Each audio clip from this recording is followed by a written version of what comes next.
Hi friends, எல்லாருமே எப்படி இருக்கீங்க? இன்னைக்கு வீடியோ நம்ம பார்க்க போறது, நீங்க விரும்பக்கூடிய நபரை உங்ககிட்ட கொண்டு வந்து சேர்க்கக்கூடிய இந்த ஒரு வார்த்தையை சொல்லி பாருங்க நிகழக்கூடிய அதிசயத்தை.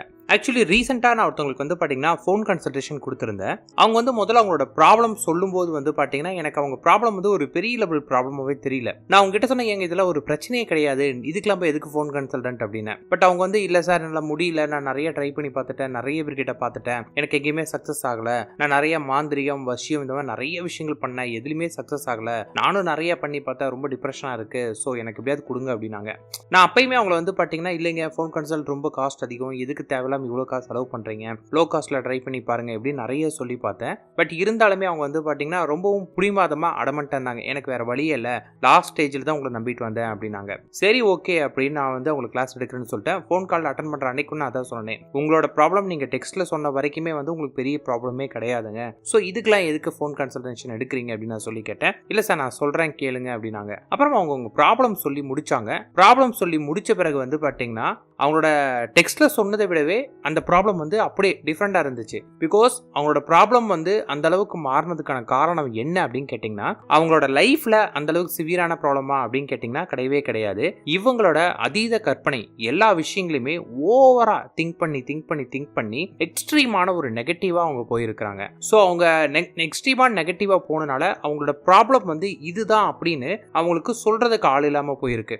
நீ பண்ணுற தப்பு இதுதான், உன்னோட இந்த ஓவர் திங்கிங் தான் உனக்கு இந்த பிரச்சனை கொண்டு வந்து விட்டுருக்கே தவிர உனக்கு நேச்சுரலாகவே ப்ராப்ளம் இல்லை அப்படின்னு சொல்கிறதுக்கு ஆளுங்க இல்லாமல் எல்லாருமே வந்து பார்த்தீங்கன்னா அவங்க மாந்திரிகம் போனாங்கன்னா அந்த பையனுக்கு வேற ஏதோ வச்சு விட்ருக்காங்க, அதனால அந்த பையன் உங்கள்கிட்ட வரமாட்டேங்கிறான், ஸோ நீ அதுக்கு இன்னும் செலவு பண்ணுன்னு சொல்லி அப்படி கன்வின்ஸ் பண்ணிக்காங்க. சில கைடன்ஸ் கிட்ட போனப்போ அவங்க என்ன சொல்லியிருக்காங்க அப்படின்னா, இந்த மெத்தட் பண்ணு உனக்கு சரியாயிடும் அப்படின்னு இருக்காங்களே தவிர யாருமே உண்மையான ப்ராப்ளம் என்னன்னு அனலைஸ் பண்ணல. ஆக்சுவலி உண்மையான ப்ராப்ளம் வந்து பார்த்தீங்கன்னா அந்த பையனே கிடையாது. அந்த பையன் இந்த பொண்ணுக்கு வந்து ட்ரூவாக தான் இருக்கிறான். இந்த பொண்ணோட over thoughts, over thinking, over பயம் அது வந்து ஓவராகி அது வந்து அவங்களை பிரிக்கிற நிலைமைக்கு போய் இவ திருந்த மாட்டா அப்படிங்கிற நிலையில தான் அந்த பையன் விட்டு போயிருக்கேனே தவிர இப்பயுமே அந்த பையன் ஸ்டில் இந்த பொண்ணை லவ் பண்ணிட்டு இருக்கான் அப்படிங்கிற விஷயம் அந்த பொண்ணு சொன்னப்பதான் எனக்கு தெரிஞ்சு. அப்புறம் அந்த பொண்ணு கன்வின்ஸ் பண்ணேன், இல்லம்மா பசங்கன்னா அப்படிதான் இருப்பாங்க, பையங்க எல்லா பொண்ணுங்களோடய பேசுவாங்க, எல்லா பொண்ணுங்க கூட அவன் பேசுறான் அப்படிங்கிறதுக்காக அவன் எல்லா பொண்ணுமே தப்பா பாக்குறாங்கிறது கிடையாது, அவனோட சுச்சுவேஷன் அப்படி, அவன் இருக்கக்கூடிய ஜாப் அப்படின்னு எல்லாமே சொல்லி புரிய வைக்கிறப்பதான் அந்த பொண்ணுக்கு புரிய ஆரம்பிச்சிருக்கு.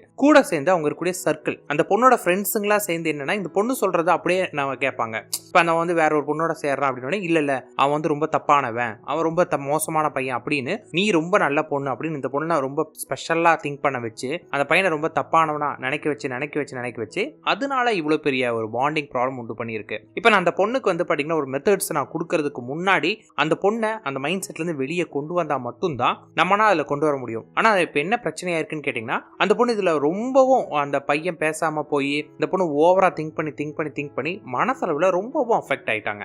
ஸோ அந்த அஃபெக்ட் எப்படின்னு கேட்டிங்கன்னா, அந்த பொண்ணு வந்து என்னதான் கிளாஸ் அட்டன் பண்ணலாம் அப்படின்னு வந்திருந்தாலுமே அவங்களோட மைண்ட் செட் பியூர்லி நெகட்டிவான ஒரு தாட்டு, எனக்கு நீ கிடைக்காது, என் லைஃப் எல்லாமே போச்சு, என் வாழ்க்கையில் நான் ஆசைப்பட்டது எதுவுமே கிடைக்காது, நான் கொஞ்சம் சிரிச்சாவே அடுத்து ஒரு பெரிய ப்ராப்ளம் வந்துடும், நான் என் வாழ்க்கை முழுவதுமே அழுகணும், நான் பிறந்ததே அழுகிறக்காதான் பிறந்திருக்கு அப்படின்னு அந்த மாதிரி ரொம்ப ஓவரான ஒரு நெகட்டிவ், எனக்கு கிடைக்காது அப்படிங்கிற ஒரு நிலைக்கு வந்துருச்சு. அப்போ நான் வந்து பார்த்தீங்கன்னா அந்த பொண்ணை மாற்றுறதுக்காக நிறைய விஷயங்களை குறிப்பிட்டேன். அதில் நான் வந்து பார்த்தீங்கன்னா அந்த பொண்ணுக்கு ஒரு ஸ்விட்ச் வேர்டு ஒன்று கொடுத்துருந்தேன். அந்த மெத்தட் தான் இன்னைக்கு நான் உங்களுக்கு கொடுக்க போறேன். அதுக்கு முன்னாடி இந்த விஷயத்தை உங்களுக்கு இன்னும் கொஞ்சம் தெளிவாக சொல்றேன். உங்களோட வாழ்க்கையில உங்க பார்ட்னர் உங்களை விட்டு போயிருக்காங்க, உங்களோட பேசாம இருக்காங்கன்னா முதல்ல வந்து பாத்தீங்கன்னா ஒரு விஷயத்தை நல்லா புரிஞ்சுக்கோங்க.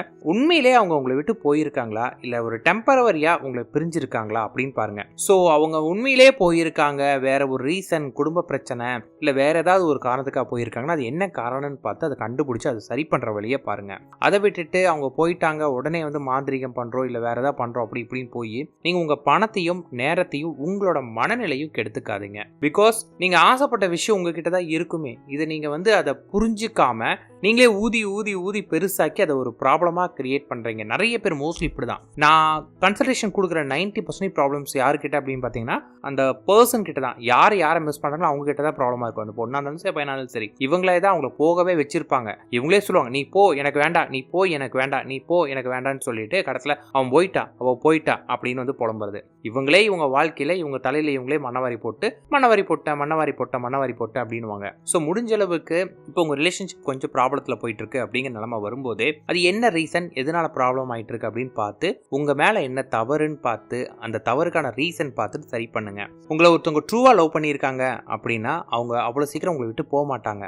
ஸோ அவங்கள திரும்ப திரும்ப பிளாக் பண்றாங்க அப்படிங்கிற ஒரு நிலைமை வர்றப்பயே இதை நீங்க ஆரம்பத்திலே அந்த பிரச்சனை என்னன்னு பார்த்து சரி பண்ணிட்டீங்கன்னா ப்ராப்ளம் வராது. இல்லை எங்களுக்கு ப்ராப்ளம் வந்துருச்சு அப்படிங்கிற பட்சத்தில் வந்து பார்த்தீங்கன்னா முதல்ல நீங்க ஒரு நார்மல் மைண்ட் செட்டுக்கு வந்துட்டு தான் பண்ண முடியுமே. எப்பேற்பட்ட மெத்தட்ஸ் நீங்க பண்றதா இருந்தாலுமே அந்த மெத்தடு உங்களோட ஆழ் மனதில் பதியணும். நீங்க என்ன விஷயத்துக்காக பண்றீங்களோ அந்த விஷயம் உங்க ஆழ் மனசுல பதிஞ்சா மட்டும்தான் நடக்குமே. ஜஸ்ட் லைக் இப்போ ஒரு பர்சன் உங்களுக்கு வேணும் அப்படின்னு நீங்க நினைச்ச ஒரு மெத்தட் பண்றீங்க அப்படின்னா அந்த மெத்தட் பண்ற மெத்தடு உங்களோட ஆழ் மனதில் பதியணுமே. அது உங்களோட மைண்ட்ல கரெக்டா ரெஜிஸ்டர் ஆனா மட்டும்தான் அந்த விஷயம் நடக்கும். நீங்க மெத்தடை வந்து நான் ஒரு 3 நாள் மெத்தடு நான் 3 நாள் பண்ணா எனக்கு நடக்குமான்னு கேட்காதீங்க.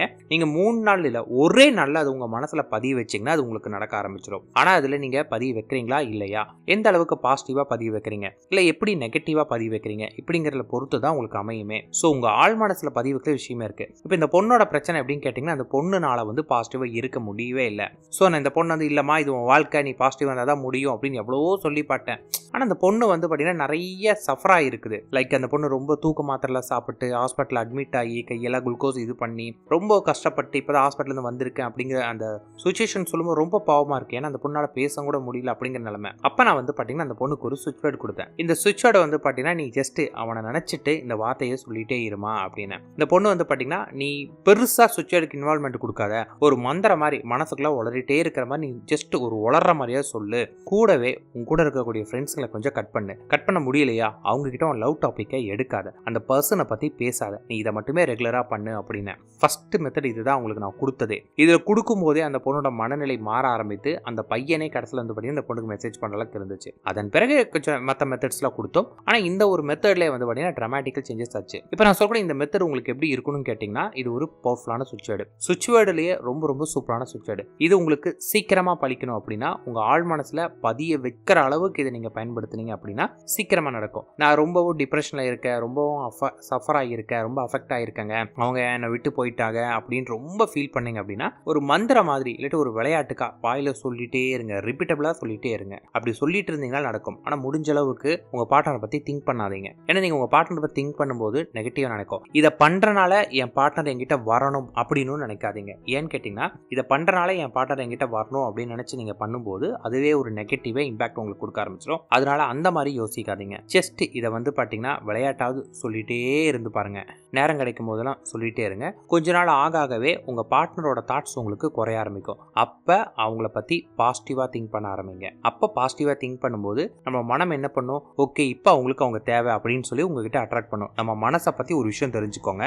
நீங்க ரொம்ப ஆசைப்படுற விஷயத்த உங்க லைஃப்ல கொண்டு வந்து கொடுக்கும், அல்லது நீங்க ரொம்ப வெறுக்கிற விஷயத்த உங்க லைஃப்ல கொண்டு வந்து கொடுக்கும். இது ரெண்டுமே எப்படி கொடுக்கும்னா அது நீங்க ஆசை வேணுமா வேண்டாமாலும் உங்க மனசு பார்க்காது. நீங்க எதை பத்தி அதிகமா யோசிக்கிறீங்களோ அது உங்களுக்கு கொடுக்கும். ஸோ நீங்க உங்க பார்ட்னரை பத்தி ரொம்ப யோசிச்சிங்க அப்படின்னா அது உங்களுக்கு நெகட்டிவான இம்பாக்ட் கொடுக்கும். ஸோ அது நெகட்டிவா இல்லாம பாசிட்டிவான இம்பாக்ட் கொடுக்கணும் அப்படின்னா முதல்ல உங்க மனசுல கூட காயத்தை ஆற்றணும். ஒரு விஷயம் காயம் மாறணும் அப்படின்னா நீங்க என்ன பண்ணுங்க, இப்போ உங்க கையில ஒரு சின்ன புண்ணு இருக்கு, அதுக்கு ஒரு பேண்டேஜ் போட்டீங்கன்னா கை ஆறுன்னு நினைச்சு மருந்து போட்டிருக்கீங்க, ஒரு பேண்டேஜ் போட்டிருக்கீங்க, ஆறிடுச்சா டெய்லி அந்த பேண்டேஜ் பிச்சு பார்த்துட்டு இருந்தீங்கன்னா காயம் ஆறவே ஆறாது. அப்ப என்ன பண்ணும், பேண்டேஜ் மருந்து போட்டீங்கன்னா அதை அப்படியே விட்டுட்டு நீங்க உங்க வேலையெல்லாம் பார்த்துட்டு கொஞ்ச நாளுக்கு அப்புறம் உங்களுக்கே தெரியும் காயம் ஆறி இருக்குன்னு அந்த ஃபீல் வரும்போது பேண்டேஜ் பிச்சு போட்டுடலாம். ஸோ அந்த காயம் மாறதுக்கான டைம் நீங்க கொடுக்கணுமே. அதே மாதிரி தான் நம்ம வாழ்க்கையிலுமே உங்க மனசுல இருக்க இந்த வலி போகணும்னா நீங்க என்ன பண்ணணும், அந்த வலியை போறதுக்கு அந்த பர்சனை திங்க் பண்ணதை கொஞ்சம் ஸ்டாப் பண்ணிட்டு இந்த மெத்தட் பண்ணுங்க. உங்களுக்கே தெரியும் நீங்க நியூட்ரல் ஆயிட்டீங்க அப்படின்னும் போது அவங்கள நினைச்சு பண்ணுங்க, இன்னும் வேகமா நடக்கும். விளையாட்டா சொன்னா கூட போதும், இது ஒர்க் அவுட் ஆகும்.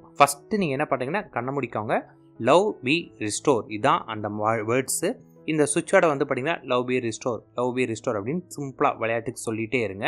உங்களோட மைண்டு ஃப்ரீ ஆயிருச்சு, இப்போ நான் நியூட்ரலான ஸ்டேட்டுக்கு வந்துட்டேன், இப்போ அட் ப்ரெசென்ட் என் மனசில் எந்த விதமான பெயின் வலி எதுவுமே இல்லை, நான் நியூட்ரலாக இருக்கிறேன் அப்படின்னு நினைக்கிறேன் ஆரம்பித்த பிறகு பாசிட்டிவாக திங்க் பண்ணுங்க. அந்த பர்சனை பற்றி பாசிட்டிவாக திங்க் பண்ண பிறகு அப்போ இதை பண்ணுங்க. அப்போ இன்னும் பவர்ஃபுல்லாக உங்களுக்கு வேலை செய்ய ஆரம்பிக்கும். இது ஃபஸ்ட்டு உங்களோட மனசை வந்து காயத்தை ஆற்றும். அதுக்கப்புறம் அந்த பர்சனோட உங்ககிட்ட கொண்டு வந்து சேர்க்கும். எல்லாத்தையும் விட ரொம்ப முக்கியமான விஷயம், லா ஆஃப் அட்ராக்ஷன் உங்களுக்கு வழி தான் காமிக்கும். அந்த வழியில் நீங்கள் போகணும். நீங்கள் ஒரு லா ஆஃப் அட்ராக்ஷன் பண்ணுனா கூரை பிச்சுக்கிட்டு அவங்க உங்ககிட்ட வருவாங்கன்றதுலாம் பொய். அப்பெல்லாம் வரவே மாட்டாங்க. நீங்கள் பண்ண நீங்கள் ஆசைப்பட்டது உங்களுக்கு கிடைக்கிறதுக்கான வழிவகை உங்களுக்கு கிடைக்கும். அந்த வழியை நீங்கள் யூட்டிலைஸ் பண்ணிங்கன்னா சக்ஸஸ் உங்களுடையது. ஸோ ப்ராக்டிக்கலாக யோசிச்சு ப்ராக்டிக்கலாக பண்ணுங்கள். அப்போ தான் நம்ம ஆசைப்பட்டதை அடைய முடியும். அண்ட் ஒன் மோர் திங், நான் என்னோட எல்லா ஸ்டூடெண்ட்டுக்கு சொல்கிறது உங்களுக்கும் சொல்கிறேன். நீங்கள் ஆசைப்பட்டதை அடையிறதுக்கு 1% வாய்ப்பு இருந்தாலும் அதை நீங்கள் பயன்படுத்துங்க. எல்லா வழியிலையும் முயற்சி பண்ணணும். அப்போ தான் நம்ம விரும்பினதை நம்ம அடைய முடியும். All the best friends.